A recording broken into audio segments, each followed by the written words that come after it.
नमस्कार दोस्तों, आप सभी का इस YouTube चैनल पर स्वागत है। अपने क्लास 12 बायोलॉजी के अंदर अध्याय है वो चौदहवां चल रहा है जिसका नाम है बायोटेक्नोलॉजी, और इस चैप्टर की ये चौथी क्लास है, चौथा पार्ट है। तो हम क्लास स्टार्ट करते हैं।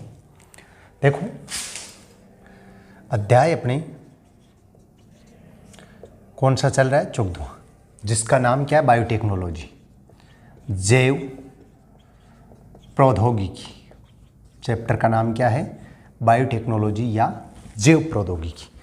इस चैप्टर के अंदर हमने सबसे पहले बायोटेक्नोलॉजी के बारे में पढ़ लिया, आनुवांशिक अभियांत्रिकी क्या होती है उसके बारे में पढ़ लिया, और कुछ साइंस जैसे इतिहास उसके बारे में हमने अध्ययन किया।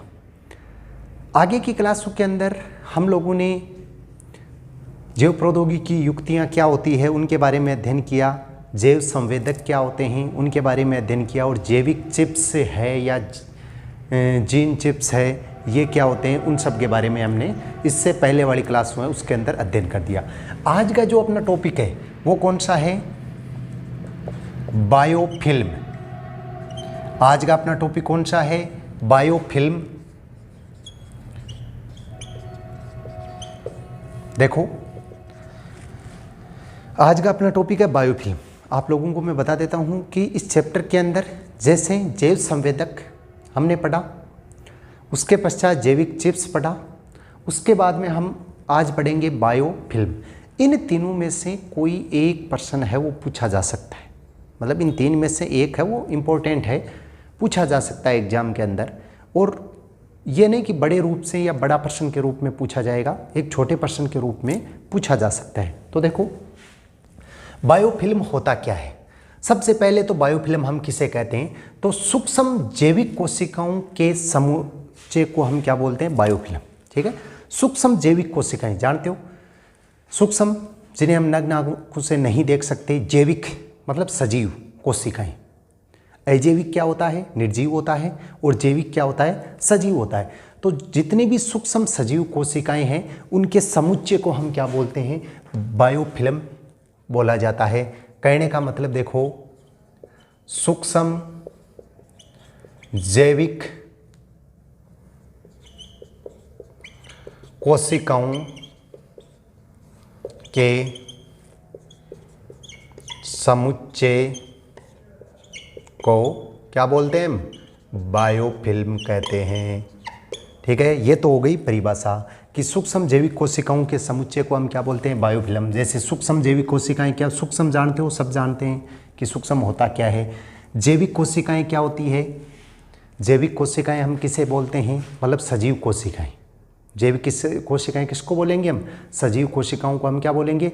जैविक कोशिकाएं बोलेंगे। ठीक है, तो इन सब का समुच्चय, समुच्चय जानते हो, एकत्रित होना एक साथ में क्या कहलाता है? बायोफिल्म में कहलाता है। तो परिभाषा हो गई कि सूक्ष्म जैविक कोशिकाओं के समुच्चय को हम क्या बोलते हैं? बायोफिल्म। अब देखो, ये समुच्चय होता है ये किससे निर्मित होता है? तो पॉलीसेकेराइड द्वारा बनी अधात्री से ढका रहता है। किससे ढका रहता है?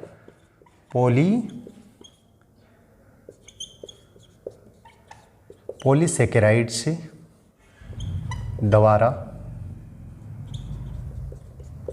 बनी अधात्री से ये क्या रहता है? ढका हुआ रहता है। मतलब पॉलीसेकेराइड्स द्वारा बनी अधात्री से ये क्या है? ढका हुआ रहता है। ठीक है, तो ये भी अपने को याद रखना है कि बायोफिल्म के अंदर जो समुच्चय बनता है, जिस समुच्चय का निर्माण होता है वो किससे ढका हुआ रहता है? पॉलीसेकेराइड द्वारा बनी अधात्री से ढका हुआ रहता है। तो ये भी इंपॉर्टेंट पर्सन है, पूछा जा सकता है कि बायोफिल्म में जो समुच्चय का निर्माण होता है, बायोफिल्म में बनने वाले समुच्चय किसके द्वारा ढका रहता है? तो पॉलीसेकेराइड्स द्वारा बनी अधात्री से ढका रहता है।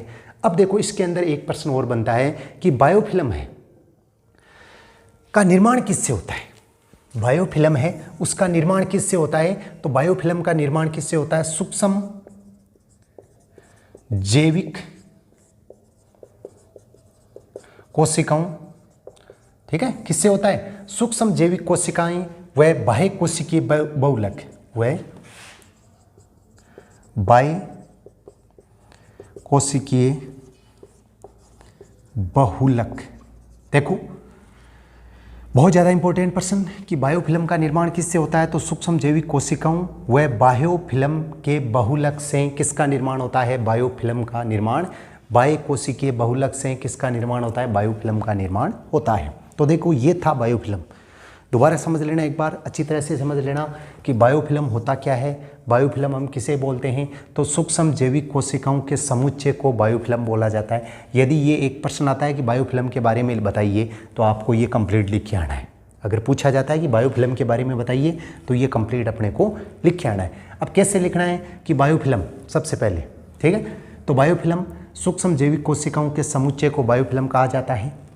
बायोफिल्म है, इसमें जो समुच्चय का निर्माण होता है, ठीक है, वो किससे ढका रहता है, पॉलीसेकेराइड्स द्वारा बनी अधात्री से क्या होता है, ढका हुआ रहता है। और बायोफिल्म है वो सूक्ष्म जैविक कोशिकाओं व बाह्य कोशिकीय बहुलक से निर्मित होता है, मतलब इनके द्वारा क्या होता है, इसका निर्माण होता है। तो ये तो अपने हो गया बायोफिल्म, ठीक है। टॉपिक कौन सा हो गया, बायोफिल्म। अब आगे का टॉपिक हम पढ़ते हैं इसी क्लास के अंदर। देखो आगे,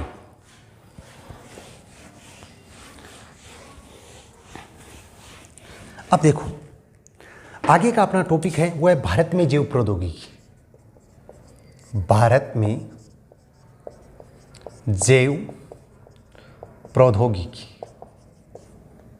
आगे का टॉपिक कौन सा है, भारत में जैव प्रौद्योगिकी। देखो हमने स्टार्ट में पढ़ा था कि जैव प्रौद्योगिकी है वो हजारों साल पहले भी चलती थी, आज भी चलती है। इसमें मैंने बताया था कि एक तो पुरातन जैव प्रौद्योगिकी जिसको प्राचीन जैव प्रौद्योगिकी बोलते हैं, और एक आधुनिक जैव प्रौद्योगिकी थी। मतलब एक भी पहले जो जैव प्रौद्योगिकी चलती थी और एक वर्तमान समय में चल रही है।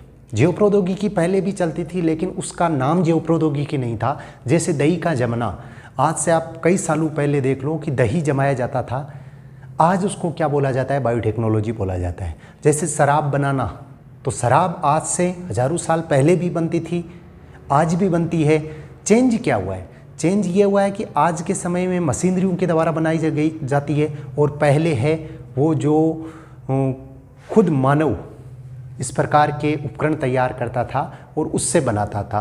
तो ये तब क्या था कि पुरातन जैव प्रौद्योगिकी और आधुनिक जैव प्रौद्योगिकी, ये पहले की क्लास है, उसके अंदर हम लोगों ने पढ़ लिया है।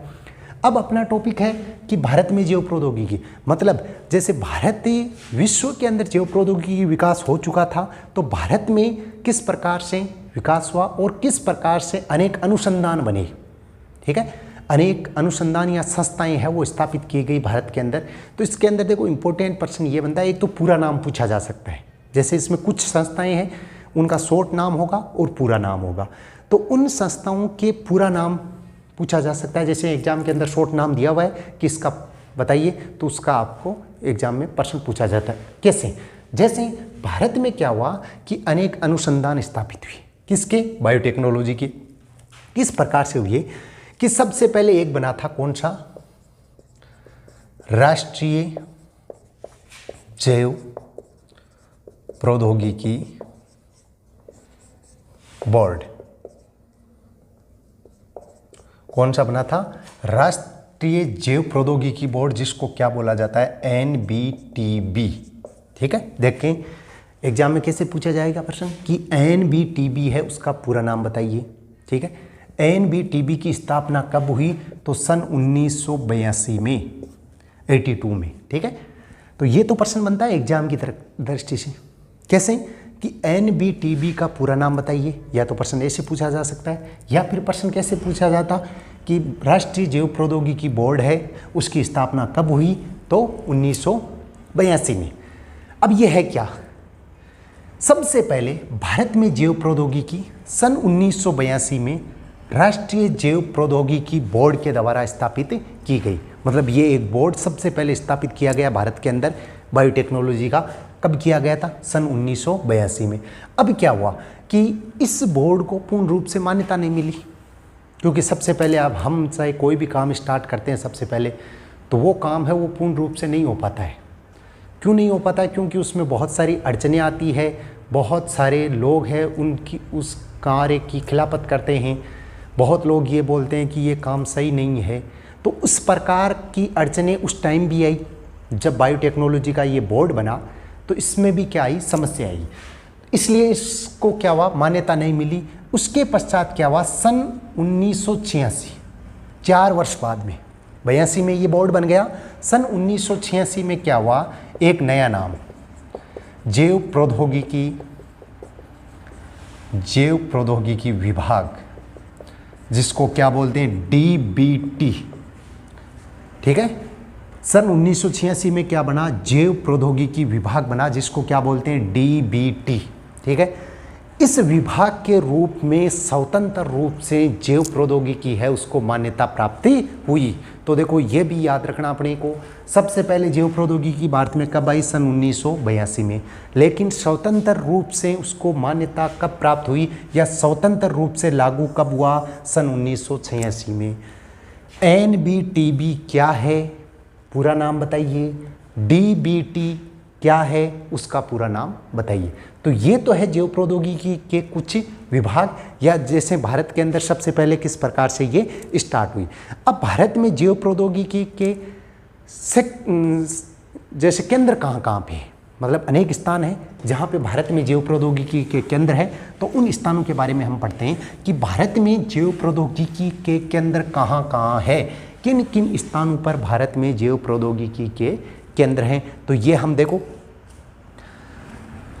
भारत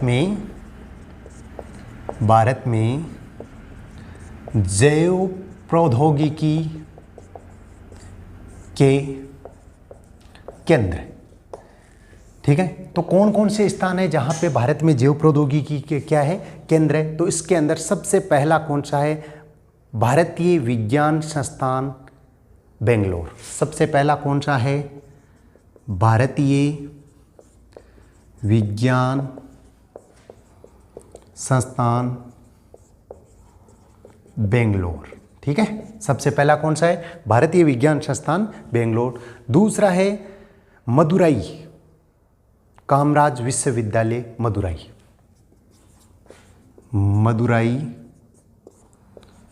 कामराज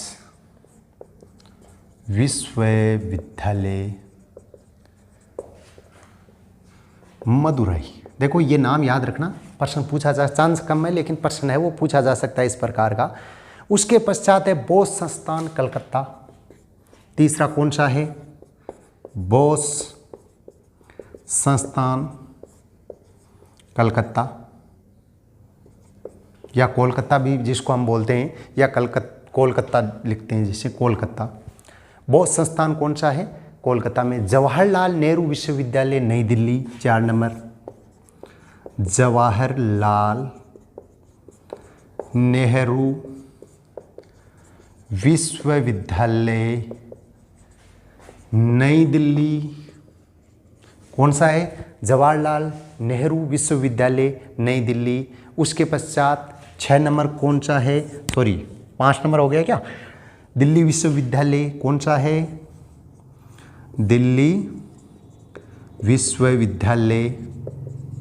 बाकी आप लिख लो, मैं बोल देता हूँ कौन सा है, दिल्ली विश्वविद्यालय। उसके पश्चात है पूना विश्वविद्यालय, ठीक है। उसके पश्चात है राष्ट्रीय रसायन प्रयोगशाला, राष्ट्रीय रसायन प्रयोगशाला। उसके पश्चात है भारतीय कृषि अनुसंधान विश्वविद्यालय नई दिल्ली, और आगे हैं कोशिका व आणविक विज्ञान केंद्र हैदराबाद, और एक है राष्ट्रीय रोग शोध विज्ञान संस्थान नई दिल्ली, और एक है सूक्ष्म जैव प्रौद्योगिकी संस्थान। कौन सा है, सूक्ष्म जैव प्रौद्योगिकी संस्थान। तो ये कुछ क्या है, केंद्र बने हुए हैं जो भारत के अंदर बने हुए हैं, कुछ केंद्र किसके, बायोटेक्नोलॉजी के कुछ केंद्र बने हुए हैं। इसके अंदर क्या हुआ, देखो एक बनता है राष्ट्रीय पादप आनुवंशिक संस्थान ब्यूरो, ठीक है। इसमें कुछ नाम है, मैं आप लोगों को और बता देता हूँ, इसको अपने को याद रखना है। देखो कैसे याद रखना है, कुछ नाम मैं आप लोगों को बताता हूँ, जिसमें राष्ट्रीय पादप आनुवंशिकी संपदा ब्यूरो, राष्ट्रीय पादप आनुवंशिकी संपदा ब्यूरो, ठीक है। कौन सा है, राष्ट्रीय पादप आनुवंशिकी संपदा ब्यूरो, NBPGR, NBPGR। ये फुल फॉर्म है, याद रखना है, NBPGR, ठीक है। इसी प्रकार है केंद्रीय औषधीय एवं एरोमेटिक पादप संस्थान। कौन सा है? केंद्रीय औषधीय एवं एरोमेटिक पादप संस्थान, पादप संस्थान, ठीक है। कौन सा है? केंद्रीय औषधीय एवं एरोमेटिक पादप संस्थान है, जिसको CLMAP किस नाम से लिखा जाता है?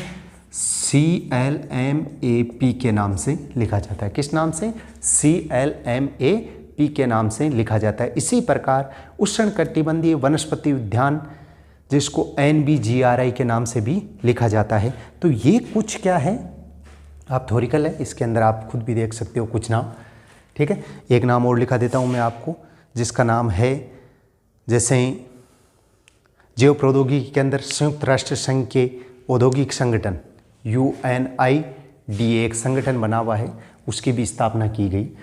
तो ये कुछ भारत के अंदर बने हुए हैं जैव प्रौद्योगिकी के, ठीक है। अब इस चैप्टर के अंदर देखो, भारत में जो भी केंद्र बने हैं उनके बारे में हम लोगों ने पढ़ लिया। आगे की जो क्लास आएगी उसके अंदर हम बायोटेक्नोलॉजी का अध्ययन किन क्षेत्रों में कर सकते हैं, उन क्षेत्रों के बारे में हम पढ़ेंगे। लास्ट क्लास होगी, ये चैप्टर कंप्लीट हो जाएगा। इसके बाद में जो आगे की क्लास आएगी उसके अंदर ये चैप्टर है वो पूर्ण रूप से कंप्लीट हो जाएगा। आप लोग नियमित रूप से इस चैनल से जुड़े हुए रहिए और जितने भी वीडियो हैं उनको ज़्यादा से ज़्यादा शेयर कीजिए। धन्यवाद।